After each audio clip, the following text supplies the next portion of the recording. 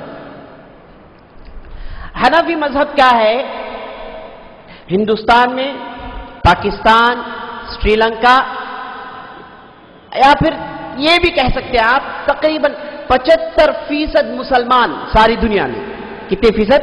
75%، 75% مسلمان جو ہے ساری دنیا میں اس مذہب کو مانتے ہیں، حنفی مسلک کو.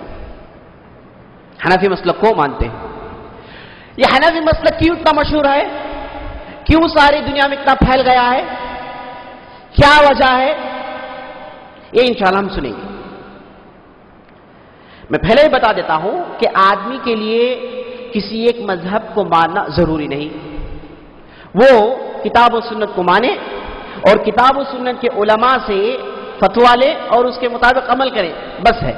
لیکن یہ مذاہب کا مسئلہ ایسا ہے جس کا تعلق اہل علم سے، وہ پڑھتے ہیں جی، وہ اس کے ماہر ہوتے ہیں، وہ مسائل کو سمجھتے ہیں. میں اس وجہ سے یہ مسئلے میں چھیڑ رہا ہوں کہ آج ہمارا جو موضوع ہے وہ امام ابو حنیفہ سے تعلق ہے، اور ان کی شہرت، ان کی بڑائی، ان کی عظمت اس وجہ سے ہے کہ یہ دنیا کے سب سے پہلے امام تھے جنہوں نے فقہی مسائل میں بہترین حل پیش کیے، اور انہوں نے سب سے پہلے تمام فقہی مسائل کو، فقہی مسائل سے مراد طلاق کے مسائل، نکاح کے مسائل، نمازوں کے مسائل، وضو کے مسائل، طہارت کے مسائل، یہ جو مسائل آپ سنتے ہیں یہ سب سے پہلے جمع کرنے والے امام ابو حنیفہ تھے. تو اس وجہ سے ان کی اتنی شہرت ہے. اور جیسے بتایا میں، سارے عالم اسلامی میں تقریباً 75% لوگ اسی مذہب کو مانتے ہیں. لیکن اکثر اور بیشتر لوگ جو اس مذہب کو مانتے ہیں ان کے اندر غلطیاں یہ ہے کہ اس مذہب کو اندھا دھن مانتے ہیں. اپنے آنکھوں میں پٹی باندھ لیتے ہیں، چاہے 1000 قرآن آئے، 1000 حدیث آئے، ٹھا کر پھینک کر یہ کہتے ہیں کہ بھائی ہمارے مسلک میں ہے، ایسا ہے تو ہے، نہیں ہے تو نہیں ہے. یہ غلط ہے، یہ غلط ہے. اسے کہتے ہیں اندھی تقلید. اس سے پرہیز کرنا چاہیے.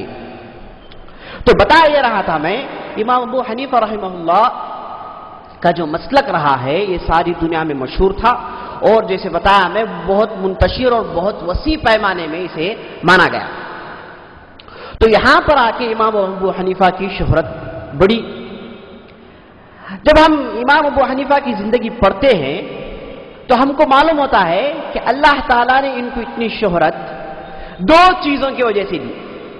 ان کی شہرت جو ہے 2 چیزوں کی وجہ سے تھی. ایک، اللہ تعالیٰ نے ان کو غیر معمولی ذہن اور غیر معمولی علم دے رکھا تھا. دوسری چیز، ان کے اندر اللہ کا ڈر بہت زیادہ تھا، بہت متقی اور پرہیزگار تھے.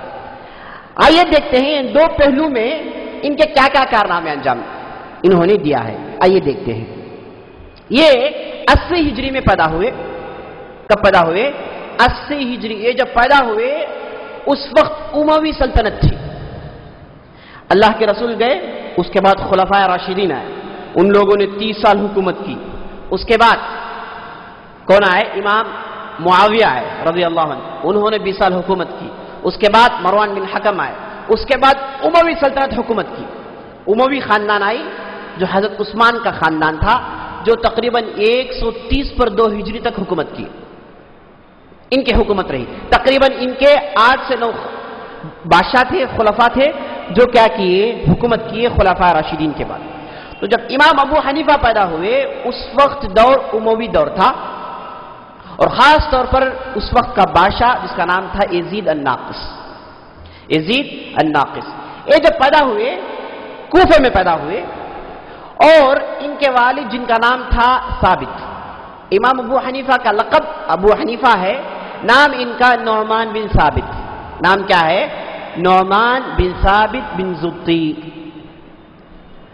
یہ ان کے جو والد تھے جن کا نام ثابت تھا، یہ حضرت علی کے خاص شاکر تھے. ان کے حضرت علی رضی اللہ عنہ کے. اور ان کے ہاتھوں میں انہوں نے کیا کیا؟ ڈھیر سارا علم حاصل کیا. کہا جاتا ہے ابو حنیفہ رحمہ اللہ کا یہ جو نسل ہے یہ اصل میں فارس سے آئے تھے، عربی نہیں تھے. امام ابو حنیفہ خالصتاً عربی نہیں تھے، بلکہ ان کا تعلق فارسی ممالک سے تھا اور یہ فارس تھے.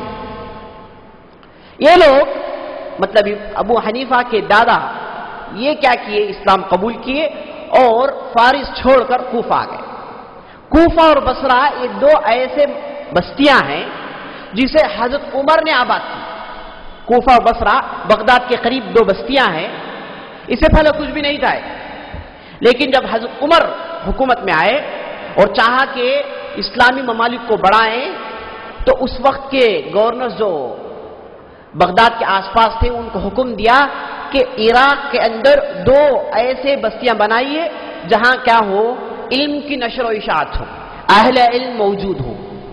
تو حضرت عمر کے حکم کے مطابق اس وقت کے گورنر نے کوفہ اور بصرہ کی تعمیر ڈالی اور یہ دو بستیوں کو انہوں نے فروخت دیا. اور حضرت عمر یہاں تک کہتے تھے اگر کوئی آدمی کوفہ میں جا کر رہے اس کے لیے ماہانہ اتنا تنخواہ ہے، اگر کوئی آدمی بصرہ میں جا کر زندگی گزارے اس کے لیے ماہانہ اتنی تنخواہ ہے. تو تقریباً ہزاروں صحابہ مکہ مدینہ چھوڑ کر کوفے اور بصرہ میں سیٹل ہو گئے. تو خاص طور پر حضرت علی ان کے آخری دور میں انہوں نے مدینے کو اپنا ہیڈ کوارٹرز نہیں بنایا بلکہ انہوں نے کوفے کو ان کا دارالخلافہ بنایا. کوفے کو انہوں نے اپنا بیس بنایا. حضرت ابو بکر کے دور میں، حضرت عمر کے دور میں، حضرت عثمان کے دور میں مدینہ بیس تھا. لیکن حضرت علی نے کیا کیا، مدینے کو چھوڑ کر کوفے کو اپنا سینٹر بنایا.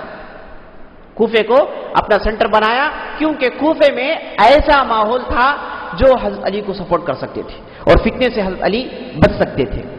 بہرحال حضرت عمر کے کہنے پر کوفہ اور بصرہ یہ دو بستیاں قائم ہوئی اور ابو حنیفہ رحمہ اللہ کوفہ کی اس بستی میں پیدا ہوئے.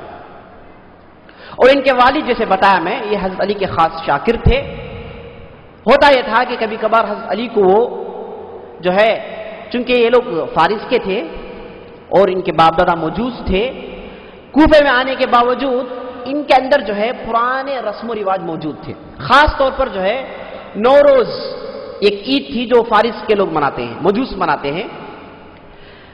کوفے میں آنے کے بعد ان کے والد جو ہے دادا وہ عید کو مناتے تھے تو حضرت علی نے روکا ان کو.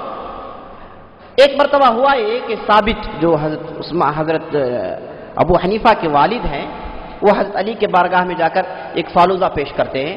تو حضرت علی پوچھتے ہیں کہ کس وجہ سے آپ فالودہ دے رہے ہیں؟ تو بتاتے ہیں کہ آج جو ہے کیا ہے، نوروزہ ہے.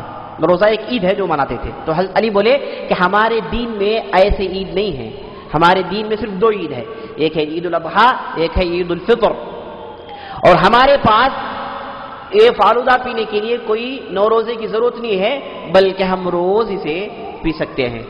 ایک واقعہ نقل کرتے ہیں ابو حنیفہ کے والد کے تعلق سے. اس کے بعد ابو حنیفہ کا پورا خاندان جو ہے کوفے میں سیٹل تھا اور ابو حنیفہ وہاں پر جو ہے اپنی شروع کی زندگی گزارے. اب ان کے جو والد تھے اللہ تعالیٰ ان کو تجارت میں بہت ترقی دی. ایک کپڑے کا بزنس کرتے تھے اور وہ بزنس حضرت ابو حنیفہ کو وراثت میں ملی اور حضرت ابو حنیفہ نے اس تجارت کو اور پھیلایا اور ڈھیر سارے کارخانے بنائے. کم عمر کے ہیں، 18 سال کے ہیں، لیکن بہت بڑا بزنس دیکھ رہے ہیں. اب شروع میں ابو حنیفہ علم حاصل نہیں کیے، علم سے بہت دور تھے. کام میں تھا صرف کمائے. بڑی بڑی دکانیں تھیں، اس میں تجارت کرتے تھے، کماتے تھے. ایک کب سے علم حاصل کرنا شروع کی. اب دنیا میں شہرت ان کی بزنس کی وجہ سے نہیں ہوئی، ان کی شہرت علم کی وجہ سے ہوئی. اور اللہ تعالیٰ جو ہے علم سے بہت بڑے مرتبے دیتا ہے جیسے پہلے بتایا میں. اور قرآن میں بھی اللہ تعالیٰ کہتا ہے ارفع اللہ الذین آمنوا منکم والذین اوتوا العلم درجات. تم میں سے جو لوگ ایمان لائے اور جو لوگ علم رکھتے ہیں ان کے درجات کو اللہ تعالیٰ بہت بڑھاتا ہے. آدمی علم حاصل کرے تو اللہ تعالیٰ اسے عزت دیتا ہے. اور خاص طور پر دین علم اگر کسی آدمی کے پاس ہو تو اس کی عزت اللہ کی نظر میں اور لوگوں کی نظر میں دگنی چگنی ہو جاتی ہے. اور سب سے بڑی بات یہ ہے کہ اللہ کے رسول صلی اللہ علیہ وسلم جو تھے یہ کوئی دنیاوی ماہر انجینئر نہیں تھے یا پھر ڈاکٹر تھے. اللہ کے رسول کی عزت کس وجہ سے ہے کہ وہ دین کے ماہر ہیں، اللہ تعالیٰ کی نازل کردہ شریعت کے ماہر ہیں. اسی لیے جب اللہ کے رسول مدینے میں آئے تو مدینے میں دیکھے کہ مدینے والے کھجور کی پیداوار کے لیے ایک طریقہ اختیار کرتے تھے. وہ یہ تھا کہ نر کھجور کے جھاڑ کے جو بینجیاں تھیں اسے لا کر مادہ کھجور کے جھاڑ کے پھولوں میں رکھا جاتا تھا، جس کے ذریعے سے کھجور زیادہ اگتے تھے۔ تو اللہ کے رسول حرکت دیکھ کر بولے یہ کرنے کی کیا ضرورت ہے، ایسے ہی چھوڑ دیجئے، اللہ تعالیٰ جو ہے اس میں برکت دے گا۔ تو مدینے والے اس سال سے چھوڑ دیتے ہیں تو بہت زیادہ نقصان اٹھانا پڑتا ہے۔ صحابہ آ کر کہتے ہیں کہ اللہ کے رسول ہم جو کرتے تھے اس میں ہم کو زیادہ فائدہ ہوتا تھا، لیکن آپ کے حکم کے مطابق ہم نے اسے چھوڑ دیا تو پورے کا پورا ختم ہو گیا، ہم نقصان اٹھا رہے ہیں۔ تو اللہ کے رسول اس وقت کہتے ہیں اے لوگوں، دین کے معاملات میں میری بات چلے گی، دین کا مسئلہ ہے، شریعت کا مسئلہ ہے، عقیدے کا مسئلہ ہے، اللہ سے اس کا تعلق ہے، تو اس وقت میری بات قبول کیجیے۔ اگر میں تمہارے دنیاوی معاملات میں کچھ بولوں تو میری ایک رائے ہے، جیسے ایک عام آدمی کی رائے ہوتی ہے، کیونکہ میں یہ دنیاوی چیزیں نہیں جانتا۔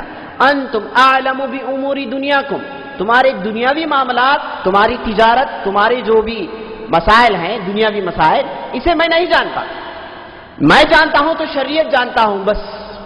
تو اللہ کے رسول صلی اللہ علیہ وسلم کی عزت بھی، بڑائی بھی کس وجہ سے ہے؟ دین جاننے کی وجہ سے ہے۔ تو ہم جب تاریخ پڑھتے ہیں، معاملی سے معاملی لوگ، ایک مرتبہ جو ہے ایک صحابی حضرت عمر سے حج کے موقع میں مینا میں ملاقات کرتے ہیں۔ حضرت عمر ان کو دیکھ کر کہتے ہیں کہ تم کہاں سے نکل کر آ گئے؟ تم کو تو مکے کے گورنر ہے، تم مکے کی ذمہ داری ہے، وہ چھوڑ کر تم مینا میں کیا کر رہے ہو؟ تو صحابی بتائے نہیں بے فکر رہیے، مکے میں نے میرا نائب چھوڑ کر آیا ہے، میرے نائب ہیں جو مکے کی جو ہے ذمہ داری رکھے۔ تو حضرت عمر پوچھتے ہیں کہ کون ہے نائب؟ تو صحابی جو ہے ایک غلام کا نام سناتے ہیں، کہتے ہیں کہ غلام ہے جو میرے نائب ہے، مکے کے گورنر۔ تو حضرت عمر کہتے ہیں کہ کیا تو نے مکے کی ذمہ داری ایک غلام کے پاس دے رکھی ہے؟ تو اس وقت صحابی کہتے ہیں کہ حضرت عمر آپ بے فکر رہیے، یہ معمولی غلام نہیں ہے، یہ قرآن کا حافظ ہے، یہ شریعت کا علم رکھتا ہے۔ تو حضرت عمر کہتے ہیں کہ واہ بہت اچھا کیا تو نے، بولے بہت اچھا کیا تو نے، تو معمولی غلام ہے، اس کی عزت کس وجہ سے ہے؟ دین جاننے کی وجہ سے۔ اور علماء اسلام آپ اٹھا کر پڑھیے، اکثر و بیشتر کیا ہے؟ عاجم ہے، عرب نہیں ہے۔ ان لوگوں نے علم حاصل کیا تو اللہ تعالیٰ نے ان کو زمین میں ڈھیر ساری شہرت دی، بہت بڑی عزت دی، پیسے تو پیسے، سارا انبار ان کے سامنے لا کر کھڑا کر دیا گیا۔ اور عطا بن ابی رباح کے تعلق سے میں گزشتہ مجلس میں بتایا تھا، اور بتاتے جائیں تو ڈھیر سارے علماء ایسے نکلیں گے جن کی کچھ بھی نہیں ہے، دنیاوی لحاظ سے کچھ بھی نہیں ہے، لیکن عزت بڑائی اس وجہ سے ہے کہ ان کے دل میں شریعت کا علم ہے۔ تو شریعت کا علم حاصل کرنا یہ بہت بڑی چیز ہے اور بہت بڑی توفیق کی بات ہے، ہر آدمی کی بس کی بات نہیں ہے۔ ہر آدمی دین کے جو ہے علوم کو، تفسیر قرآن حدیث کو ہر آدمی پی نہیں سکتا، اس کے لیے اللہ تعالیٰ چنتا ہے، اللہ تعالیٰ چن کر چند لوگوں کو اس کی توفیق دیتا ہے، وہ مزید محنت کرتے ہیں تو اللہ تعالیٰ ان کو دین کا علم دیتا ہے۔ تو دین کا علم حاصل کرنا میرے دوستوں اللہ کی نظر میں اور دنیا کی نظر میں بہت بڑی چیز ہے۔ تو ہمارے ابو حنیفہ رحمہ اللہ شروع میں علم حاصل نہیں کرتے تھے اور اس میدان سے ان کا تعلق بھی نہیں تھا۔ ہوتا یہ ہے کہ ایک مرتبہ اپنے گھر سے نکلتے ہیں، وہ راستے میں گزر رہے ہیں، اپنی دکان کی طرف رخ ہے، راستے میں ان کی ملاقات امام شعبی سے ہوتی ہے۔ ایک امام ہے، ان کا نام کیا ہے؟ امام شعبی، بہت بڑے امام ہیں، بہت بڑے محدث ہیں۔ ان کا حافظہ ایسا تھا، یہ کہتے ہیں کہ مجھے شاعری سے دلچسپی نہیں ہے، شاعری ہے نا، اس سے مجھے دلچسپی نہیں ہے، لیکن اگر آپ مجھے شاعری پوچھیں گے تو 1 مہینہ بول سکتا ہوں لگاتار۔ شاعری سے دلچسپی نہیں ہے لیکن پوچھیں گے تو 1 مہینہ بول سکتا ہوں۔ اور کہتے ہیں کہ جو بھی میں قلم میں سے کاغذ میں لکھا ہوں سب کو یاد کیا ہوں، جو بھی لکھا ہوں میں قلم سے سفید پیپر میں جو بھی لکھا ہوں سب یاد ہے مجھے۔ تو بہت بڑے امام گزرے ہیں، تو ان کی ملاقات ابو حنیفہ سے ہوتی ہے۔ امام شعبی دیکھتے ہیں ابو حنیفہ کے اندر جو ہے وہ کردار، وہ سوچنے کا انداز بہت اچھا ہے، ان سے تھوڑی دیر بات کرتے ہیں، بات کرنے کے بعد پوچھتے ہیں کہ تم کہاں جا رہے ہو؟ ابو حنیفہ کہتے ہیں کہ میں میری دکان کو جا رہا ہوں۔ امام شعبی کہتے ہیں کہ تم جیسے آدمی کو دکان میں بیٹھنا نہیں ہے، تم جیسے آدمی کو چاہیے کہ دین کا علم حاصل کریں، دینی حلقات میں آئیں جائیں، علم حاصل کریں، اور آگے چل کر علم لوگوں تک پہنچائیں، تم جیسے لوگوں کے لیے وہی مناسب چیز ہے۔ یہ کہنا تھا۔ ابو حنیفہ کے دل میں جو ہے بات اتر جاتی ہے، وہ سوچنے لگتے ہیں کہ کیوں میں علم کی طرف مائل نہ ہوں، کیوں میں دینی علم حاصل نہ کروں۔ 2 دن تک سوچتے ہیں، اس کے بعد جو ہے علم حاصل کرنا شروع کرتے ہیں۔ شروع میں عربی زبان سے ان کو زیادہ جو ہے دلچسپی تھی، عربی زبان زیادہ سیکھتے تھے، مسائل، گرامیٹیکل مسائل سیکھتے تھے۔ اس کے بعد آگے چل کر یہ سوچنے لگے کہ یہ اس میں زیادہ وقت دینے سے بہتر یہ ہے کہ ایسے چیز میں وقت دوں جس سے لوگوں کو زیادہ فائدہ ہو۔ تو بڑے علماء سے گفتگو کرتے ہیں، تو بڑے علماء ان کو بتاتے ہیں کہ دیکھو بھائی، اگر تم چاہتے ہو کہ لوگ تمہارے سے زیادہ فائدہ اٹھائیں تو تمہارے لیے بہترین چیز یہ ہے کہ تم دینی مسائل، حلال و حرام کے مسائل کا علم حاصل کرو۔ اس کے ذریعے سے تم روزانہ لوگوں کو فائدہ پہنچا سکتے ہو، لوگوں کے مسائل کو حل کر سکتے ہو۔ تو یہ سنتے ہی امام ابو حنیفہ فقہ کا علم حاصل کرنا شروع کرتے ہیں۔ ان کے سب سے پہلے استاد، ان کا نام ہے حماد بن ابی سلیمان، ان کے پاس سب سے پہلے جاتے ہیں، جا کر باقاعدہ فقہ کا علم شروع کرتے ہیں، ان کے پاس پڑھتے ہیں۔ روایتوں میں آتا ہے کہ تقریباً یہ ان کے پاس 40 سال تک پڑھتے رہے، ایک دن نہیں، 2 دن نہیں، 40 سال تک شروع میں علم حاصل کرتے رہے۔ ایک مدت کے بعد یہ سوچ آیا کہ کیوں نہ میں الگ درس دوں، کیوں نہ میں جو ہے الگ مجلس قائم کروں۔ یہ سوچ رہے تھے، ہوا ایک مرتبہ امام حماد جو ہے ان کے استاد، ان کے کوئی رشتہ دار گزرنے کی وجہ سے کوفہ چھوڑ کر کسی دوسری بستی کو چلے جاتے ہیں 2 مہینے کے لیے۔ تو 2 مہینے تک امام ابو حنیفہ جو ہے مسجد میں بیٹھ کر درس دیتے رہے۔ تو ان کو ڈھیر سارے مسائل ان کے سامنے آئے، تقریباً 60 مسائل آئے، جو انہوں نے کیا کیا، اپنے جو ہے کتاب و سنت کو استعمال کر کے اپنے رائے کے مطابق فتوے دیے۔ جب 2 مہینے کے بعد ان کے استاد آئے، ان کے سامنے 60 مسائل پیش کیے۔ استاد نے جو ہے کہا کہ آپ کے 40 مسائل صحیح ہیں، 20 مسائل غلط ہیں۔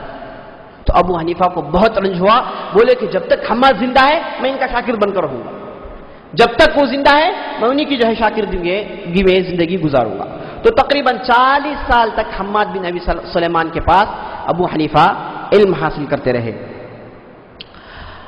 ابو حنیفہ کی خصوصیت، رحمہ اللہ کی خصوصیت دوسرے علماء سے اس وجہ سے ہے کہ یہ فقہ بانی تھے۔ اب آپ اسلام اٹھا کر دیکھیں گے، اسلام میں ڈھیر سارے علوم ہیں، تفسیر ہے، تاریخ ہے، حدیث ہے، اس کے بعد جو ہے سیرت ہے، نحو ہے، ڈھیر سارے علوم ہیں۔ اس میں ایک علم ہے جس کا نام فقہ۔ یہ فقہ کے سب سے پہلے بانی تھے ابو حنیفہ رحمہ اللہ۔ انہوں نے ان مسائل کو جمع کیا، اس سے پہلے کوئی جمایا نہیں تھا۔ مسائل نبی صلی اللہ علیہ وسلم جب تھے، صحابہ ان سے سن کر مسائل سیکھتے تھے، اور اس کے بعد جب نبی صلی اللہ علیہ وسلم چلے گئے تو صحابہ نے آنے والے جنریشن کو سکھائے، ڈھیر سارے مسائل سکھائے، اس کے بعد آنے والے، اس کے بعد لوگوں کو سکھائے۔ تو یہ پورا علم زبانی منتقل ہوتا رہا، لوگ سنتے تھے اور زبانی دوسروں کو سکھاتے تھے، لیکن کبھی بھی یہ تمام علم کو کتاب کی شکل میں جمایا نہیں گیا۔ اور خاص طور پر ابو حنیفہ کے دور میں ہوا یہ کہ اسلام بڑی تیزی سے پھیلتا گیا۔ ابو حنیفہ کے دور میں اسپین اسلام میں داخل ہوا، پورا کا پورا اسپین، اور نارتھ افریقہ کے ڈھیر سارے ممالک، موراکو، الجزائر، یہ سب جو ہے انہی کے دور میں اسلام میں آئے، اور اس طرف چائنا، کابل، افغانستان انہی کے دور میں اسلام کے اندر داخل ہوئے۔ تو یہ پورے لوگ جب اسلام قبول کیے تو ڈھیر سارے نئے نئے مسائل پیش آ گئے جو اس سے پہلے نہیں تھا، اس سے پہلے والے علماء اس سے مانوس نہیں تھے۔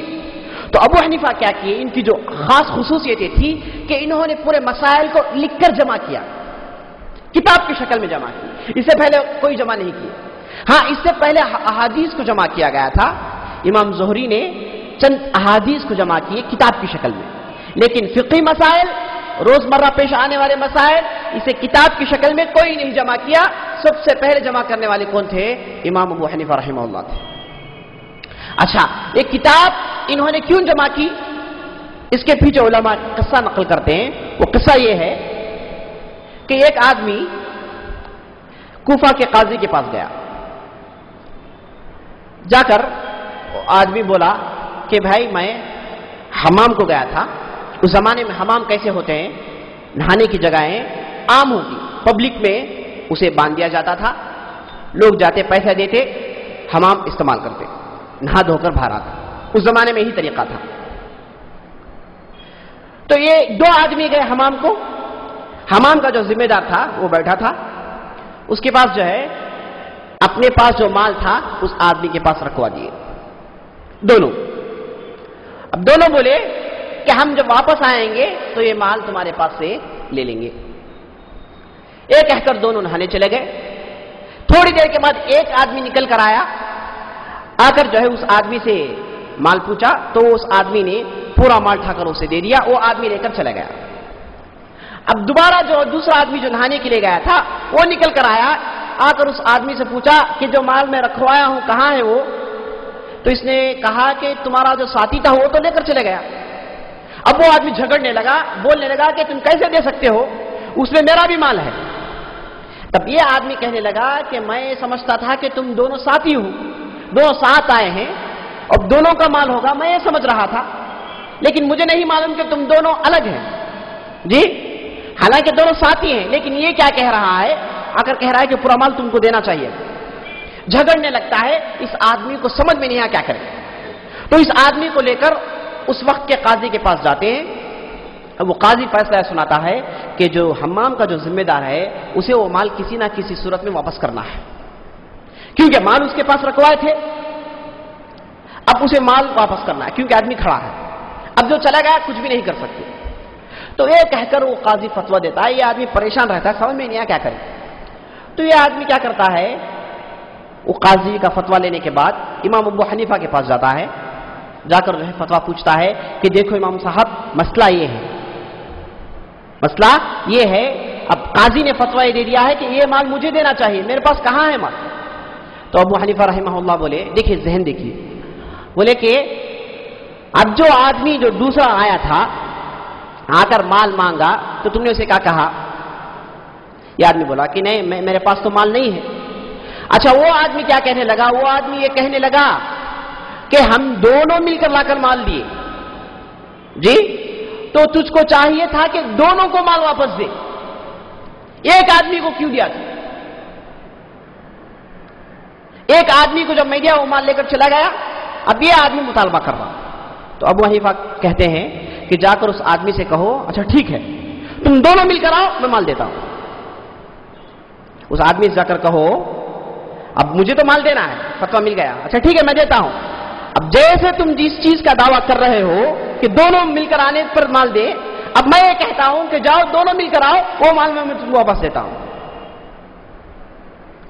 یہ جا کر جو ہے وہ آدمی جو ہے اس آدمی کو بلا کر کہتا ہے کہ ٹھیک ہے تمہارا مال میرے پاس ہے, جاؤ تمہارے ساتھی کو لے کر آؤ, وہ پورا مال میں تم کو واپس دیتا ہوں. وہ آدمی کہنے لگا کیسے کیسے دو گے تم, کہاں سے مل گیا مال تم کو؟ وہ تمہاری فکر چھوڑو. جی اب جو ہے جیسے تم بتائے دونوں مل کر آئے, اب میں چاہتا ہوں کہ جاؤ دونوں مل کر آؤ, یہ مال میں واپس دیتا ہوں. یہ کہنا تھا, وہ آدمی خاموشی سے چلا گیا, مسئلہ ختم ہو گیا. تو یہ مسئلہ ہونے کے بعد ابو حنیفہ کو جو ہے یہ سوچ آنے لگی کہ دیکھیے وقت کے قاضی ہیں لیکن ایسے فتوے دے رہے ہیں کہ وقت کے چیزوں کے مطابق نہیں ہے, غلط غلط فتوے ہیں. اور چونکہ ابو حنیفہ بہت مشہور ہو گئے تھے, اتنی شہرت تھی, اور خاص طور پر یہ جو ہے حرمین کو کثرت سے جایا کرتے تھے, مکہ مدینہ کثرت سے جایا کرتے تھے. اور مکہ مدینہ میں جب بھی جاتے ان کے دروس ہوتے تھے, ان کے تقاریر ہوتے تھے, سارے عالم کے لوگ ان کے جو ہے مجلس میں بیٹھتے تھے.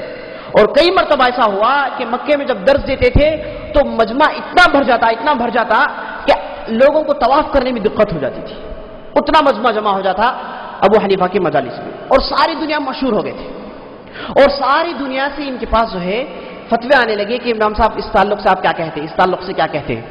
تو یہ سوچنے لگے کہ یہ مسائل کا حل کیسے دیں, کیسے کریں. تو انہوں نے کیا کیا, سب سے پہلے یہ کتاب لکھنے کی سوچی. اور کیسے کتاب لکھے یہ بھی دیکھیے کتنی بہترین چیز ہے.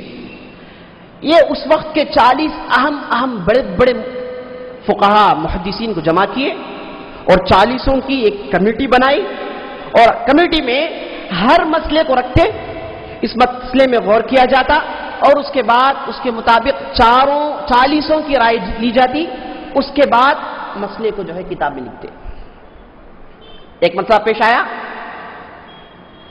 اپنے شاگردوں کے پاس دیتے، ہر آدمی لیتا، وہ اپنی جو ہے ذہن کو لڑا کر وہ جو ہے ایک فتویٰ دیتا. اس طریقے سے ہر آدمی فتوے دیتے، تمام فتووں کو ابو حنیفہ جمع کرتے. اس کے بعد جو ہے ابو حنیفہ ان فتووں میں سب سے بہتر جو فتویٰ ہے اس فتوے کو لیتے اور اس کتاب میں درج کرتے. اس طریقے سے بہت بڑی کتاب جمع ہو گئی تھی اور فقہی مسائل میں دنیا میں سب سے پہلی کتاب تھی. اب جیسے یہ کتاب چھپ گئی، مطلب جو ہے لوگوں کے درمیان آ گئی، تو ابو حنیفہ کی شہرت اور زیادہ ہو گئی. جہاں کہیں بھی گئے لوگ ابو حنیفہ کے پیچھے جمع ہو گئے.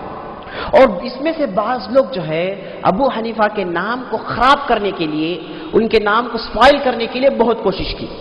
اور اکثر و بیشتر جو لوگ جو ہے آج بھی کئی لوگ یہ سمجھتے ہیں کہ ابو حنیفہ رحمہ اللہ کے فتوے پورے جو ہے کتاب و سنت کے خلاف ہے. ان کے فتوے جو ہے عام طور پر اس کا تعلق قیاس سے ہوتا ہے.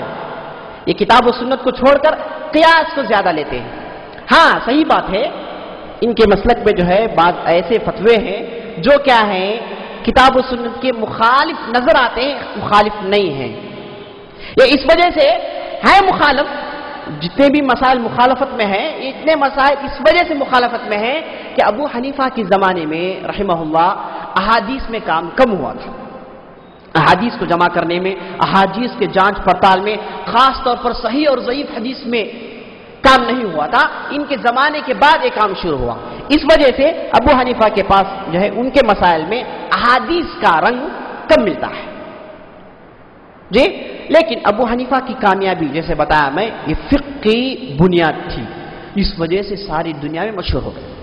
اور جیسے بتایا میں، بعض لوگ ان کو یہ کہنے لگے کہ یہ ہر مسئلہ قیاس سے فتویٰ دیتے ہیں، اپنے ذہن کو لڑا کر فتویٰ دیتے ہیں. لیکن ہم جب غور کرتے ہیں ابو حنیفہ کے فتووں میں کہ کبھی بھی ایسا نہیں کیے. ان کی نظر میں سب سے پہلے اللہ تعالیٰ کی کتاب، اس کے بعد فقہی مسائل میں احادیث رسول صلی اللہ علیہ وسلم ہوتی، اس کے بعد صحابہ کے اقوال. یہ تمام چیزوں کو رکھ کر وہ فتویٰ دیتے تھے، اپنے ذہن کو نہیں لڑاتے تھے. ہوا ایک مرتبہ یہ کہ مدینہ جاتے ہیں، مکہ مدینہ، یہ خاص طور پر حدیث کا علم حاصل کرنے جاتے تھے. اور ان کے حدیث کے علماء آپ اٹھائیں گے تقریباً 1000 سے زیادہ ہیں جن کے پاس انہوں نے حدیث سیکھا. ایک مرتبہ مدینہ گئے، مدینے میں امام باقر رہتے تھے. امام باقر کون ہے؟ یہ اللہ کے رسول صلی اللہ علیہ وسلم کے حضرت علی کے پوتے، حضرت علی کے پوتے اور نبی صلی اللہ علیہ وسلم کے خاندان کے، اور یہ بھی بہت بڑے عالم تھے. ان کے مجلس میں جا کر ابو حنیفہ بیٹھتے ہیں اور وہ درس دے رہے ہیں. تو بعض لوگ آ کر کہتے ہیں کہ امام باقر دیکھو ابو حنیفہ آئے ہیں. اب امام باقر کو معلوم ہے کہ ابو حنیفہ جو ہے ان کے مسائل عام طور پر یہ اپنے رائے سے فتویٰ دیتے ہیں. تو درس دینے کے بعد ابو حنیفہ کو بلاتے ہیں، بلا کر امام باقر کہتے ہیں کہ کیا تو وہ آدمی ہے جو ہمارے دادا کے احادیث کو چھوڑ کر اپنے رائے سے فتویٰ دیتا ہے؟ مطلب کون اپنے دادا؟ یعنی نبی صلی اللہ علیہ وسلم کے احادیث کو چھوڑ کر تو اپنے رائے سے فتویٰ دیتا ہے؟ کیا تو وہی آدمی ہے؟ تو یہ سننا تھا. ابو حنیفہ کو غصہ آ جاتا ہے اور غم میں پڑ جاتے ہیں. اور اس کے بعد جو ہے امام باقر کو کہتے ہیں کہ نہیں مولوی صاحب، مسئلہ ویسا نہیں ہے، مسئلہ ایسا ہے بول کے ان سے بحث شروع کرتے ہیں. بحث دیکھیے کتنی بہتر ہے. ابو حنیفہ یہ ثابت کرنا چاہتے ہیں کہ میں قیاس سے کام نہیں لیتا، بلکہ میرے نظر میں کتاب و سنت سب سے آگے ہے. امام باقر سے پوچھتے ہیں کہ آپ بتائیے مرد طاقتور ہے یا پھر عورت طاقتور ہے؟ امام باقر کہتے ہیں کہ مرد طاقتور ہے. اچھا، اب شریعت میں میراث کا مسئلہ ایسا ہے کہ مرد کے لیے 2 حصے، عورت کے لیے 1 حصہ. اسلام میں میراث کا تقسیم ایسا ہے، انہیریٹنس کی تقسیم ایسی ہے کہ مرد کے لیے 2 حصے، عورت کے لیے 1 حصہ. لیکن آج کیا ہے، دنیا میں کیا چل رہا ہے، عورت مرد ایکول، دونوں کو 1 حصے ملنے چاہیے، دونوں کو آدھا آدھا ملنا چاہیے. آج کے ذہن کے مطابق یہ بالکل غلط ہے. کیوں غلط ہے؟ غلط اس وجہ سے ہے کہ مرد کی ذمہ داریاں ہوتی ہیں، وہ ڈھیر ساری ذمہ داریاں دیکھتا ہے. وہ بیک وقت باپ بھی ہے، بیک وقت بیٹا بھی ہے. اگر بیٹا ہے تو باپ کو پالنے کی ذمہ داری ہے، اگر باپ ہے تو بچوں کو پالنے کی ذمہ داری ہے، بیوی کو پالنے کی ذمہ داری ہے. تو مرد جو ہے ذمہ دار ہے. تو جو ذمہ دار ہے تو اسے جو ہے ایسا حق ملنا چاہیے جس کے ذریعے سے وہ اپنا ذمہ ادا کر سکے. تو تو اسلام نے کہا للذکر مثل حظ الانثیین، مرد کو 2 حصے ملیں گے، عورت کو 1 حصہ ملے گا، کیونکہ عورت کو حصہ نہیں ہے۔ اگر کوئی آدمی شادی کرتا ہے تو اس پر واجب ہے، اس پر ضروری ہے کہ وہ اپنے بیوی بچوں کو کھلائے پلائے، اگر نہیں کھلائے گا نہیں پلائے گا تو گنہگار ہے۔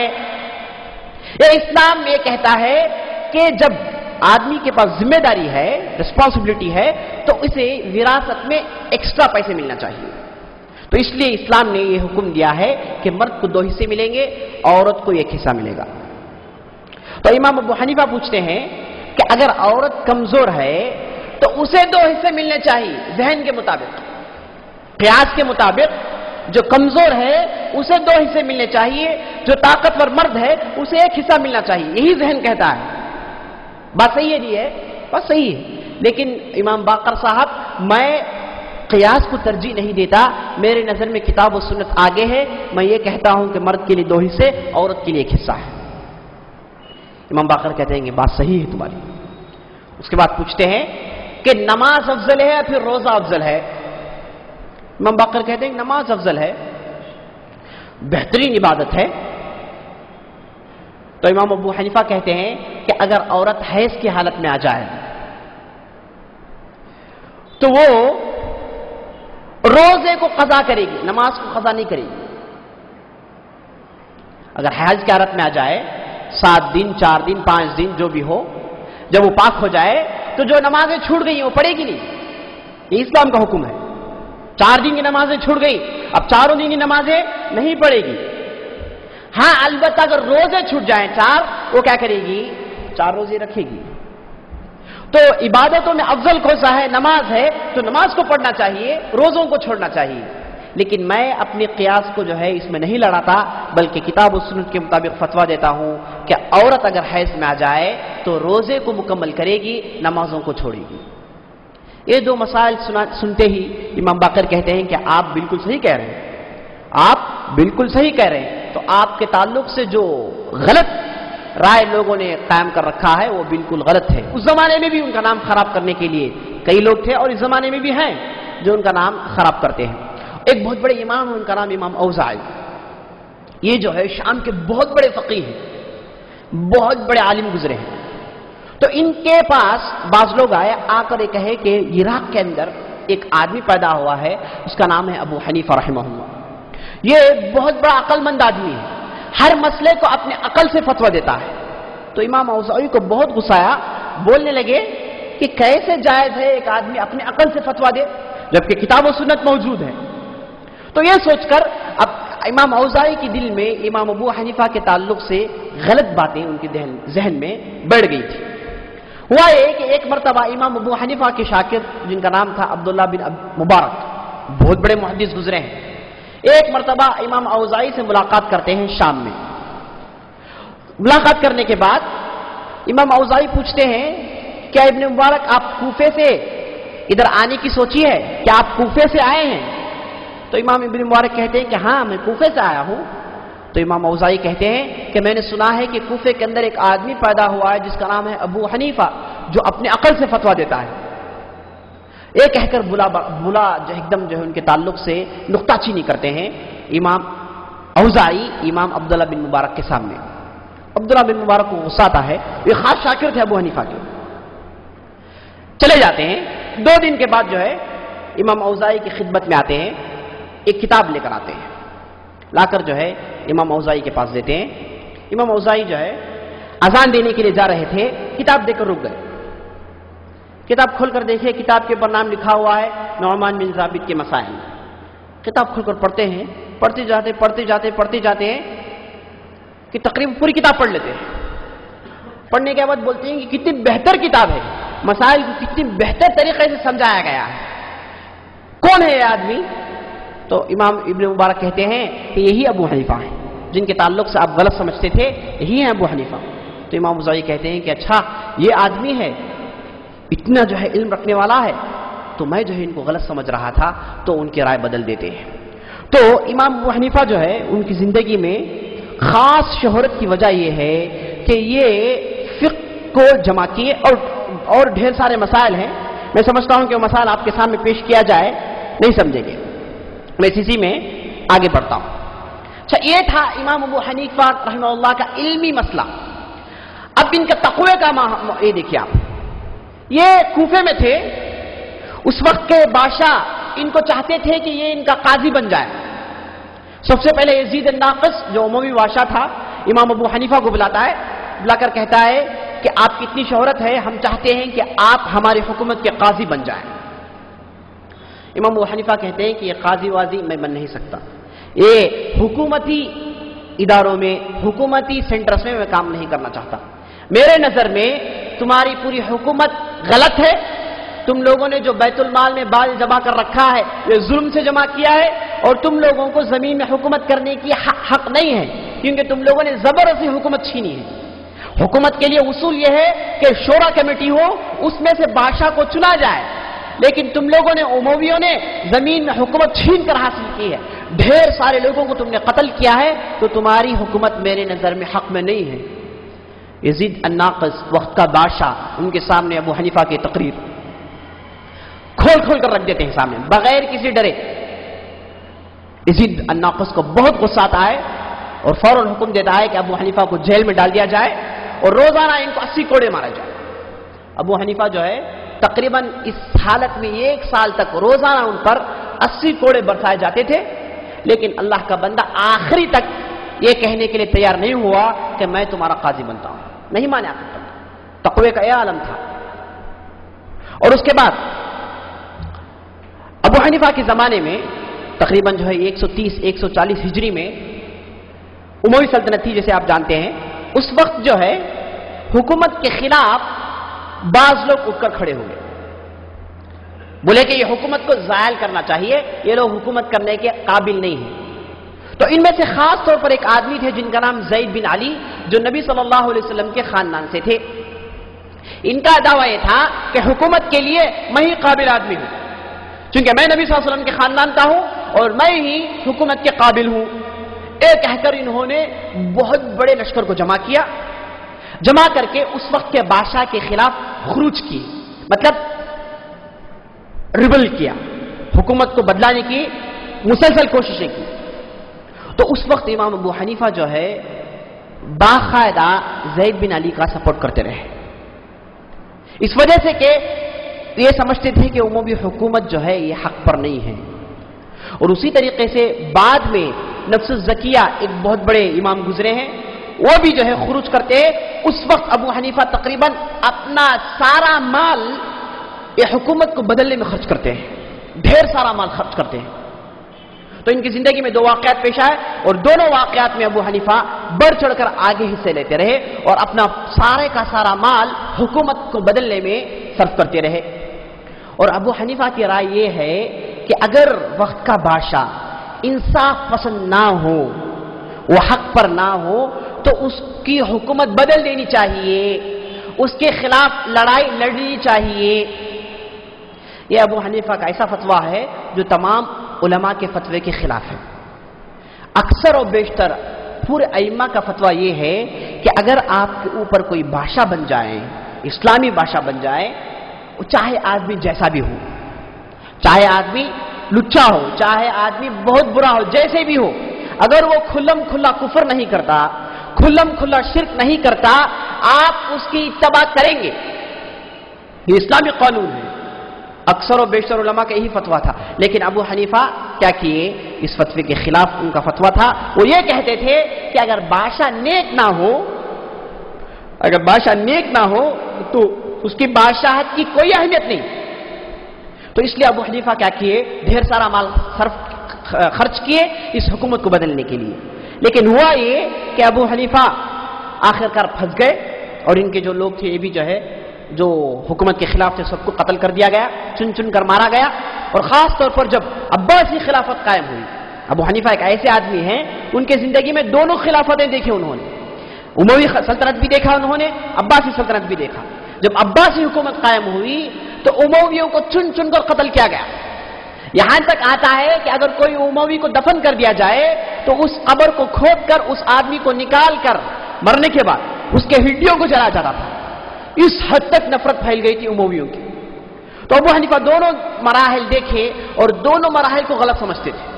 اور دونوں مراحل کے خلاف اپنی زندگی میں عمل کرتے رہے، اور آخر کار جب بہت بڑا بادشاہ عباسی سلطنت کا، اس کا نام تھا منصور، یہ جب حکومت میں آیا یہ ابو حنیفہ پر مسلسل پریشر ڈالنے لگا، کیونکہ دیکھا کہ ان کی بہت بات چلتی ہے، ساری دنیا میں ان کی جو ہے بات چلتی ہے، سارے عالم اسلامی میں ان کی شہرت ہے، ان کے فتوے پر عمل کیا جا رہا ہے، اور اس نے مجبور کیا کہ ابو حنیفہ کو قاضی بن جائے، بلا کر کہتا ہے کہ تم جو ہے قاضی ہو آج سے ہماری اس سلطنت کے۔ ابو حنیفہ بولے کہ میں قاضی بن نہیں سکتا، میرے اندر وہ سکت نہیں ہے۔ تو امام منصور کہنے لگا بادشاہ تم جھوٹ کہہ رہے ہو، تمہارے اندر جو ہے وہ سکت ہے۔ تو ابو حنیفہ بولے جھوٹ بولنے والا کیسے قاضی بن سکتا ہے؟ مسئلہ ختم کر دیا، بولے کہ میں قاضی بننے والا نہیں ہوں۔ اس کے بعد جو ہے بادشاہ حکم دیا کہ جاؤ ان کو جو ہے جیل میں ڈال دیا جائے، تقریباً جیل میں 80 دن رہے، اور آخر کار ان کو زہر دے کر مار دیا گیا۔ 150 ہجری میں ابو حنیفہ رحمہ اللہ کو چھپکے سے زہر دے دیا گیا کھانے میں ملا کر، اور اس کے بعد ان کو جیل خانے میں ان کا مسئلہ ختم کر دیا گیا۔ اس طریقے سے 70 سال کی زندگی انہوں نے پورے علم اور جہاد میں گزاری، اور اللہ تعالیٰ سے ہم دعا کرتے ہیں کہ اللہ تعالیٰ ان کی زندگی میں جو ہے ان کی قبر کو منور کرے، اور آخرت میں ان کو بہت بڑا مرتبہ نصیب کرے۔ ابو حنیفہ رحمہ اللہ کا تقوی، اللہ تعالیٰ سے ان کو اتنا ڈر تھا، ان کے تعلق سے امام سفیان الثوری کہتے ہیں کہ امام سفیان الثوری بہت بڑے محدث، بہت بڑے جو ہے فقیہ ہیں، وہ کہتے ہیں کہ میرے نظر میں سب سے زیادہ عبادت گزار اگر کوئی آدمی ہے تو امام ابو حنیفہ ہے۔ ان کے تعلق سے آتا ہے کہ کئی مرتبہ انہوں نے رات میں 1 رکعت میں پورا قرآن ختم کیا ہے، اور قرآن کے غیر معمولی حافظ تھے۔ ایک مرتبہ ایک آدمی آ کر امام ابو حنیفہ کے پاس بولا ابو حنیفہ آپ کو چاہیے کہ مسائل میں آپ اللہ سے ڈریں، آپ ایسے ایسے فتوے دیتے ہیں جو کیا ہے معلوم ہوتا ہے کہ آپ اللہ سے ڈرے بغیر فتوے دیتے ہیں۔ تو ابو حنیفہ کا چہرہ سرخ ہو جاتا ہے، رونے لگتے ہیں، کہتے ہیں ایسے لوگ ہیں تو ہم بھی اچھے رہیں گے، ایسے لوگ موجود ہوں جو ہم کو بار بار اللہ تعالیٰ سے ڈرائیں تو ہم بھی کیا ہے نیک زندگی گزار سکتے ہیں۔ ایک مرتبہ ان کی دکان میں ان کے کام والے نے کہا کہ اللہ تعالیٰ آپ کو جنت دے، بات میں کہا کہ اللہ تعالیٰ آپ کو جنت دے، تو امام ابو حنیفہ کا چہرہ سرخ ہو گیا، اور جو ہے دکان سے باہر نکل گئے، اور جو ہے ایک دن کے بعد دوسرے دن آئے، آ کر ان کے جو ہے غلام کو دیکھ کر کہنے لگے کہ اللہ تعالیٰ ہم جیسے لوگوں کو جنت کہاں دے گا، ہم جو ہے کب جنت کے مستحق ہیں، ہماری تو خواہش یہ ہے کہ ہم جہنم سے بچ جائیں، جنت نہیں چاہیے جہنم سے بچ جائیں۔ اور حضرت عمر کا بھی قول آپ نے سنا ہوگا، حضرت عمر کہتے ہیں کہ اگر قیامت کے دن اللہ تعالیٰ تمام لوگوں کو معاف کر دے اور یہ کہیں کہ ایک آدمی ہے جسے میں نے معاف نہیں کیا، تو حضرت عمر کہتے ہیں کہ میں سوچوں گا کہ وہ ایک آدمی میں ہوں۔ اگر اللہ تعالیٰ قیامت کے دن یہ کہیں کہ میں سب کو جہنم میں ڈال دیا سوائے ایک آدمی کے، تو میں سوچوں گا کہ وہ ایک آدمی میں ہوں۔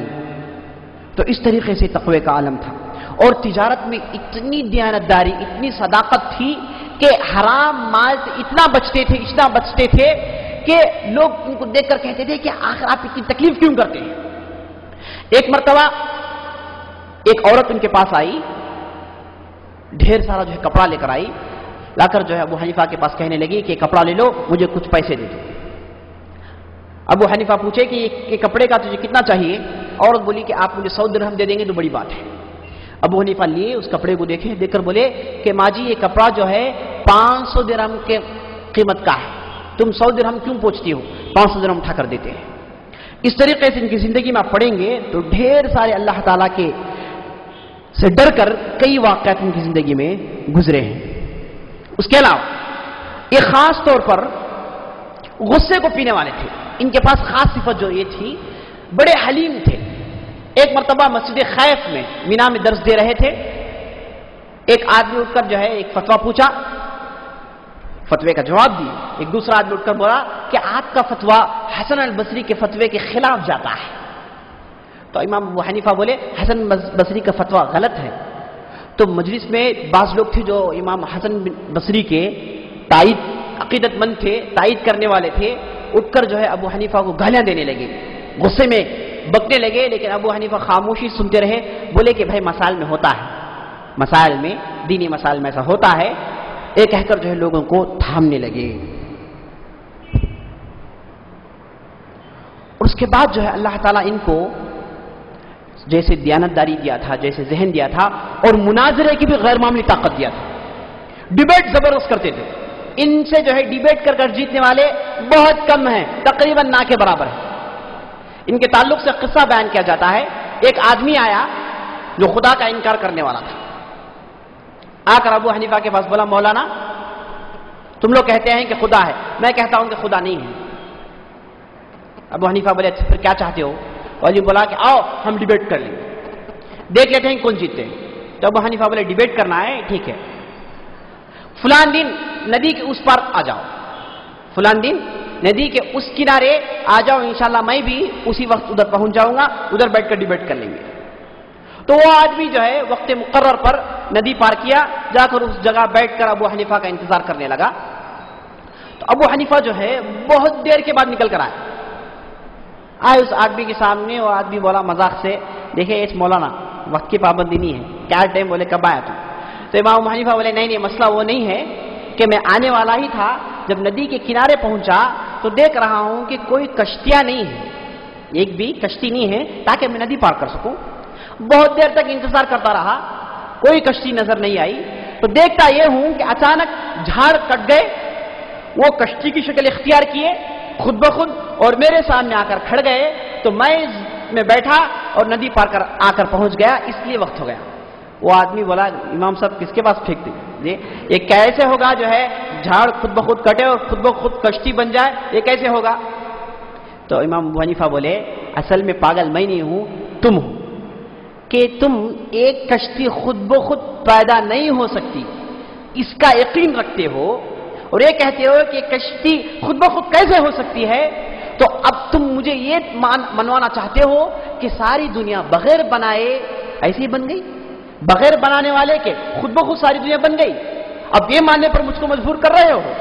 ایک کشتی کو ماننے کے لیے تم تیار نہیں ہو، اور تم چاہتے ہو کہ میں ساری دنیا کے تعلق سے اس مسئلے کو مان لوں. وہیں پر مسئلہ ختم ہو گیا. بولے کہ ڈیبیٹ ختم، تم ہار گئے. جی اس طریقے سے جو اللہ تعالیٰ ان کو ڈیبیٹ میں غیر معمولی طاقت دیا تھا. ایک خارجی آیا اس زمانے میں، ابو حنیفہ کے زمانے میں ہوتا یہ تھا کہ ڈھیر سارے فرقے تھے، اس میں ایک فرقہ خارجی تھا. یہ لوگ کیا کہتے تھے؟ حضرت علی کافر، اور اس کے بعد جو ہے حضرت علی کے جتنے بھی ساتھی ہیں، جتنے بھی خاندان والے ہیں، پورے کافر، نعوذ باللہ، صرف چند صحابہ مسلمان ہیں. یہ کہتے تھے یہ خوارج. کیوں میں کافر؟ وہ یہ کہتے تھے کہ حضرت علی جب حضرت معاویہ سے لڑے، جب ان کے درمیان مسائل پیش آئے تو حضرت علی ایک کامن جج کو مان لیے. اس زمانے میں اختلاف یہ ہوا کہ حضرت علی کے پاس حق ہے اور سامنے ان کے پاس حق نہیں ہے. تب دونوں مل کر جب بیٹھ کر بات کریں تو بات کرنے کی ضرورت نہیں. خارجی کیا کہتے تھے؟ بات کرنے کی ضرورت نہیں ہے، حق تمہارے پاس ہے تو سب کو مارو. بیٹھ کر بات کر کے بحث کرنے کی ضرورت نہیں ہے. تو یہ لوگ حضرت علی کو اس وجہ سے کافر کہتے تھے کہ حضرت علی کیا کیے؟ ایک تیسرے آدمی کو جج مان لیے. جب دونوں کے ایک لمبا مسئلہ ہے، اس میں جو کیا کہ حضرت علی اپنے طرف سے ابو موسیٰ اشعری کو کیا کیے؟ جج مانے تھے. اس وجہ سے پورے خارجی جو ہے ان کو کافر کہنے لگے. تو ایک مرتبہ ابو حنیفہ کے پاس ایک خارجی آیا، اس کا نام تھا ضحاک. آ کر کہنے لگا ابو حنیفہ تم کافر ہو، تمہارے پورے ساتھی جو ہے کافر ہیں. بعض لوگوں کو کافر کہنے بہت مزہ ملتا، سب کو کافر کہتے رہنا، ذرا اختلاف ہوگا کافر بھائی، ذرا یہ ہوگا کافر بھائی، انہوں اسلام سے باہر چلے گئے. مزہ ملتا بعض لوگوں کو، اللہ تعالیٰ ان لوگوں کو ہدایت دے. تو اس قسم کا ایک آدمی تھا، یہ آ کر کہنے لگا کہ تم کافر ہو. ابو حنیفہ بولے کیا مسئلہ بھائی، کیوں کافر ہو؟ کیوں میں کافر ہوں؟ وہ آدمی بولا کہ تم حضرت علی کو مانتے ہو. ابو حنیفہ بولے ماننے میں کیا غلطی ہے؟ نہیں، حضرت علی نے تیسرے آدمی کو حکم مانا، تیسرے آدمی کو جج مانا، اس وجہ سے حضرت علی کافر ہیں، اور حضرت علی کو تم مانتے ہو، تم بھی کافر ہیں. تو ابو حنیفہ بولے تو پھر کیا کریں؟ تو آدمی بولا کہ چلو ہم دونوں جو ہے بحث کر لیتے ہیں، ڈیبیٹ کر کر دیکھتے ہیں کہ کون جیتتے ہیں. تو ابو حنیفہ بولے ٹھیک ہے ڈیبیٹ کر لیں گے. اب ہم دونوں میں اگر اختلاف ہو جائے، تم بولو کہ تم جیت گئے، میں بولوں میں جیت گیا، تو فیصلہ کون کرے گا؟ تو وہاں کہنے لگا ہم تیسرے ایک آدمی کو لائیں گے جو ہمارے درمیان فیصلہ کرے. ڈیبیٹ ختم. بولے کہ یہیں پر ختم ہو گیا مسئلہ، یہی تو حضرت علی کیے تھے. جو اسی وقت جو ہے اس کا زبان بند ہو گیا. اس طریقے سے اللہ تعالیٰ نے ابو حنیفہ رحمہ اللہ کو ڈیبیٹ کرنے کی غیر معمولی صلاحیت دی تھی. اور ڈھیر سارے ان کے واقعات ہیں، لیکن مختصر طور پر آپ کے سامنے جو بتایا میں، یہی ان کی اہم کامیابیاں ہیں. سب سے پہلے کامیابی فقہ کے میدان میں انہوں نے سب سے پہلے کتاب لکھی، اور اس کے بعد اللہ تعالیٰ نے ان کو ایسا ذہن دے رکھا تھا جس کے ذریعے سے بڑے بڑے پیچیدہ مسائل کو بڑی آسانی سے لوگوں کو سمجھا دیتے تھے. ان کی زندگی سے ہمارے لیے عبرت یہ ہے کہ اللہ تعالیٰ نے ان کو یہ شہرت دو وجہ سے دیا. ایک کیا ہے؟ تقوی، دوسرا علم. تقوی، دوسرا علم. اگر ابو حنیفہ 18 سال کے تھے، اس وقت سے بزنس میں لگ گئے، ساری زندگی بزنس کرتے رہے، کوئی نہیں جانتا ابو حنیفہ. نہ ان کا نام لیا جائے تو آپ رحمہ اللہ کہتے، جانتے ہی نہیں تھے. لیکن ان کی شہرت کیوں ایسے ہوئی؟ کیسے ساری دنیا مشہور ہو گئے؟ دین کی وجہ سے، شریعت کے علم کی وجہ سے. اور شریعت کا علم اللہ تعالیٰ ان لوگوں کو دیتا ہے جن کے دل میں اللہ کا ڈر ہو. تو ان کے واقعے سے ہمارے لیے عبرت یہ ہے کہ ہم اللہ تعالیٰ سے ڈریں اور اس کے بعد دینی علم حاصل کریں. دوسری نصیحت یہ ہے کہ بڑے عمر میں بھی علم حاصل کر سکتے ہیں. اس کا مطلب یہ نہیں کہ آدمی بچپن سے شروع کریں. آدمی ایک مدت گزار دیا ہے، اس کے بعد اس علم حاصل کرنے کی جو ہے شوق آئی تو آدمی علم حاصل کر سکتا ہے. اور دینی علم ایسی چیز ہے میرے دوستو، ہر لمحہ اس میں ثواب ہے، ہر حرکت، ہر بولی ثواب. دوسرے کوئی مسئلہ، کوئی ایسی عبادت نہیں جو آپ کو ہر حرکت میں ثواب ملے. لیکن دین کا مسئلہ ایسا ہے کہ آپ بیٹھ کر سن رہے ہیں، نیند آ رہی ہے پھر بھی سن رہے ہیں، پریشانی ہو رہی ہے پھر بھی سن رہے ہیں، جی عمل کرنے کی کوشش کر رہے ہیں. ہر لمحے میں آپ کے لیے ثواب ہے. تو دین کا علم حاصل کرنا ہے بہت بڑا مرتبے کے قابل ہے. بڑی عمر میں علم حاصل کر سکتے ہیں. علم میں عمر کی کوئی قید نہیں ہے. اور تیسرے عبرت ان کی زندگی سے یہ ہے کہ آدمی حق بولے. آپ نے دیکھا وقت کے بادشاہ کے سامنے حق بولنے کے لیے نہیں رک رہے، حق بول رہے ہیں اور حق اپنے طرف سے دلیل سے ثابت کر رہے ہیں. اور جو چیز حق مان لیے اس میں اڑ گئے. بعض لوگ حق کہنے کے تعلق سے یہ سمجھ گئے کہ حق کیا ہے، بڑے بے ادبی سے بولے. حق کیا ہے کہ یہ سمجھتے ہیں کہ حق کو جو ہے بے ادبی سے بولے. حق ہے نہیں میرے پاس، میں دب کو بولنا، بے ادبی سے بولتا ہوں. یہ سب کو گئے گھر میں، سب کو جو بھی جو ہے درگاہ پرست ہے ان کو سب کو کافر بول دیے، جو بھی درگاہ جاتے ہیں کافر بول دیے، سب کے درمیان کھڑے جھگڑا شروع کر دیے. نہیں. حق کہنے کا مطلب یہ ہے کہ آپ پورے ادب کے ساتھ، جو بھی اسلام آپ کو ادب سکھایا ہے اس ادب کے ساتھ حق بولیں، اور حق بولنے کے بعد اس کے مطابق عمل کریں. حق بولنے پر کترائے نہیں. حق بولنے کی وجہ سے یہ نہیں سمجھ لیں کہ حق کو کیسے بھی بول سکتے ہیں. نہیں، حق کو بولیں اس کے اسلوب کے ساتھ، اس کے طریقے کے ساتھ. اور بھی جو ہے ان کی زندگی میں ہمارے لیے، اور خاص طور پر نصیحت یہ ہے کہ یہ بزنس مین تھے، تاجر تھے، اور اس کے ساتھ ساتھ علم حاصل کرتے تھے. یہ مسجد میں درس دے رہے ہیں لیکن ان کی تجارت چل رہی ہے. درس دینے کے بعد تجارت میں جا کر بیٹھتے تھے، اور تجارت میں جتنا بھی مال آتا تھا اس میں کا آدھا حصہ علم کی نشر و اشاعت پر صرف کرتے تھے. ان کے پاس جتنے بھی شاگرد آتے تھے ان کے کئی شاگردوں کی ذمہ داری لے رکھے تھے. خاص طور پر ان کے پاس ایک شاگرد تھے، ان کا نام تھا یعقوب. ان کا نام تھا یعقوب ابو یوسف، جو آگے چل کر بہت بڑے قاضی بنے.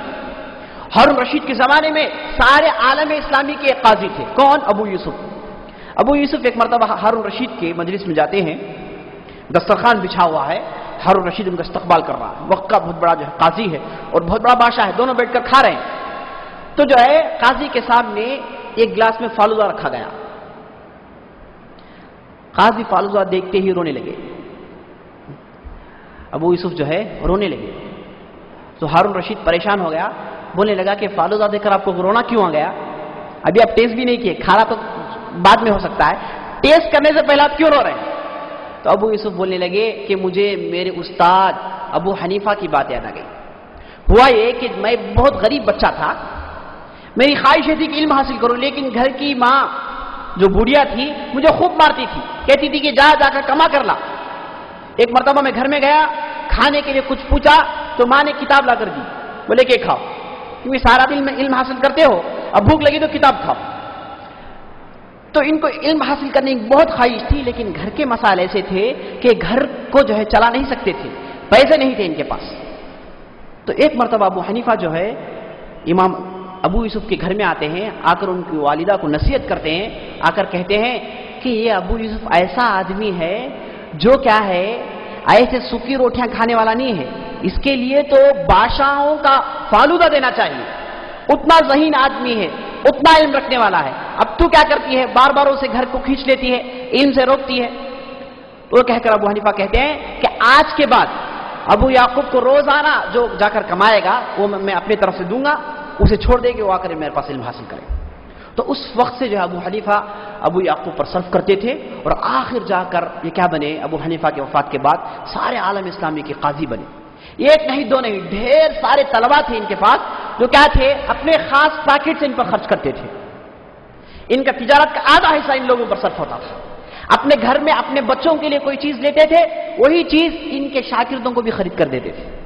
تو ان کے مجلس میں چھوٹے سے لے کر بڑے ہر قسم کے شاگرد تھے, اور تقریباً انہوں نے بس کوفہ کے اندر 50 سال سے زیادہ درس دیا, اور ان کے مجلس سے ڈھیر سارے علماء نکلے جو سارے عالم میں پھیلے. اور آج ہم ہندوستان میں عرب سے کتنے دور ہیں, بہت دور ہیں, کسی کھوخاک میں پڑے ہیں ہم, لیکن اس کے باوجود ہمارے پاس سارا علم ہے. کیسے آیا, کیسے ہمارے آبا و اجداد اسلام قبول کیے؟ ایسے مجالس سے لوگ نکلے, دین سیکھ کر نکلے, اور دین کا جذبہ لے کر ساری دنیا میں پھیلے, اور ساری دنیا میں جو ہے مسلمانوں کو بناتے پھرے, اور ان میں سے ہم لوگ بھی ہیں. تو اس لیے ان کے قصے سے عبرت یہ ہے کہ آدمی چاہے جو بھی کام کرے, علم حاصل کرنے کے لیے وقت نکالے, اور آدمی کے پاس زیادہ مال ہے تو دین کے نشر و اشاعت میں صرف کریں, خاص طور پر دین کی تعلیم حاصل کرنے والوں پر صرف کریں. جا کر دیکھیں مدارس میں کیسے بچے ہیں, جا کر دیکھیں مدارس کیسے ہیں. آپ نے کبھی حفظ کا مدرسہ کا معائنہ کیا ہے؟ جا کر دیکھیں ادھر بچے کیسے تکلیف سے پڑھتے ہیں. جا کر دینی مدارس کو دیکھیے آپ, لوگ جو ہے صرف دال کھانا 15 سال سے کھا رہے ہیں, صرف دال کھانا, روزانہ دال کھانا, چاول دال کھانا. ایسی تکلیف کی حالت میں دین کے مدارس چل رہے ہیں. آپ کا پیسہ جو آپ نے محنت سے کمایا ہے وہ ان چیزوں پر آپ صرف کریں گے تو اللہ کی نظر میں بہت بڑھ جائیں گے. تو ان کی زندگی سے نصیحت ہمارے لیے بھی ملتی ہے کہ اللہ کے راہ میں دین کی نشر و اشاعت کے لیے, علم کی نشر و اشاعت کے لیے اپنا مال صرف کریں. اور یہ کیا ہے, بہت بڑی چیز ہے. آپ نے ایک آدمی کو پیسے دے دیا, غریب تھا, جا کر لے کر کھا گیا, زندگی گزار لیا. لیکن آپ نے ایک آدمی کو دینی تعلیم دی, مطلب یہ ہے کہ آپ کیا کیے ہیں, ہزاروں لوگوں کو پیدا کر دیے ہیں. یہ آدمی جس نے آپ کو جو ہے صرف کرنے کا موقع دیا, یہ بڑا ہو کر کئی لوگوں کو علماء بنائے گا, کئی لوگوں کو دین کا داعی بنائے گا, اور جتنے بھی لوگ اس کے پاس سے پڑھ کر نکلیں گے وہ پورا ثواب آپ کے اکاؤنٹ میں آ کر ملتا رہے گا. تو ان کی زندگی میں چوتھی نصیحت یہ ہے کہ دین کی نشر و اشاعت کے لیے مال صرف کریں. اور بھی ڈھیر ساری نصیحتیں ہیں, بس اسی سے اپنی بات ختم کرتا ہوں, اور اللہ تعالیٰ سے دعا کرتا ہوں کہ اللہ تعالیٰ ہم نے جو بھی کہا ہے, جو بھی سنا ہے, اس کے مطابق عمل کرنے کی توفیق بخشے, اور رمضان کی ان راتوں کو اچھی طریقے سے عبادت کرنے کی توفیق دیں. ھذا وباللہ التوفیق, وصلی اللہ علی نبینا محمد. كنتم خير أمة أخرجت للناس تأمرون بالمعروف وتنهون عن المنكر وتؤمنون بالله ولو آمن أهل الكتاب لكان خيرا لهم منهم المؤمنون وأكثرهم الفاسقون